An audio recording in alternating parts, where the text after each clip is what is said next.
So let's continue looking at the if statement. But let's say if instead of nesting them, we want to actually compare multiple conditions. We don't just want to see if this is greater than this, but we also want to see if this is greater than this one. So we want to look for two different conditions.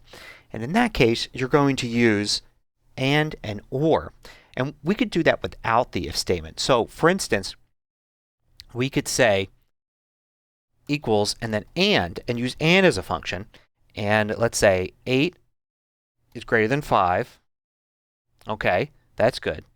And then do comma, so you're saying I want this to be true and then you say this one is also greater than this one. So I've got two different things. Is B2 greater than C2 and is D2 greater than C2? And they're separated by this comma here.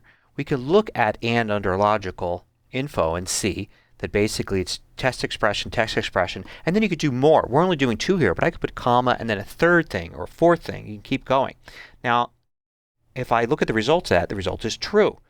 Those two conditions are both true. 8 is greater than 5, 34 is greater than 5. If I were to change this to a 9, then it changes to false because while 34 is still greater than 9, the first condition is no longer true. 8 is not greater. If I were to change this to a 4, it's also false. Where 8 is greater than 7, 4 is not greater than 7. So both those conditions here have to be true. Now, since this returns a true or false here, we could use this as the test condition inside of an if. So I can do if and then the first parameter here, that test condition, is the and. And then we can do our if it's true and if it's false values. So yep and nope. So basically what I've done is replace true and false with yep and nope by using an if statement around this and statement here.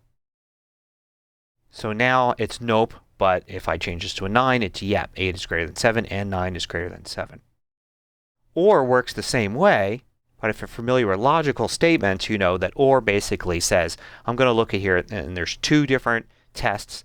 If one of them is true, then that's fine. That's all I need. I don't need both of them to be true. I just need one of them to be true. That's how or works. So here I can go and put a 3 here and 8 is greater than 7. So it's a yep, even though 3 is not greater than 7. Only one of those two conditions needs to be met for or to work. And you can look at the or function here and see it's basically the same as and, except it's testing for either of those two conditions. Or if there's 3 or 4 conditions, it's just testing for one of those to be true, not all of those to be true. You should also note that there is a not test there, and not reverses something. So instead of testing for something to be true, it's testing for it to be false. So if you are into doing logical conditions and things like that in your formulas and functions, you can use not as well in with and or to do complex functions here that will test things and allow you to put results based on those tests.